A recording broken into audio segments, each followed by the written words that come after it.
सांगावावर आपण पाहतोय महत्त्वाच्या बातम्यांचे हायलाइट्स। बुलढाण्यामध्ये घरगुती गॅसचा अवैध वापर उघड, 40 हॉटेल्सवर धाडी, कारवाईमध्ये 14 गॅस सिलेंडर जप्त, तहसीलदार विठ्ठल कुंबरे यांची कारवाई, हॉटेल मालकांचे धावे चांगलेच दणाणले। डोंबिवलीमध्ये गॅसच्या नावाखाली तिसरी सायबर फसवणूक, गॅस कनेक्शन बंद होणार सांगत 14 लाखांचा गंडा, रामनगर आणि टिळक नगर पोलीस ठाण्यामध्ये। सभागृहात आज गॅस तुटवड्याचा मुद्दा तापणार, गॅसच्या मुद्द्यावरून विरोधात सरकारला घेरण्याची शक्यता, सिलेंडर आहे तर लोकांना द्या, त्यांना रांगा का लावावे लागतायत, नाना पटोले यांचा सवाल।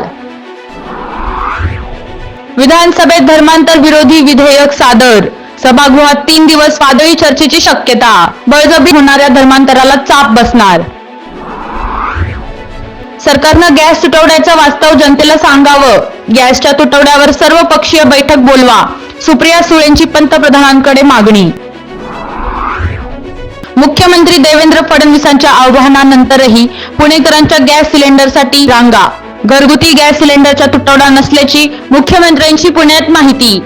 या होत्या आजच्या महत्त्वाच्या बातम्यांची हायलाइट्स।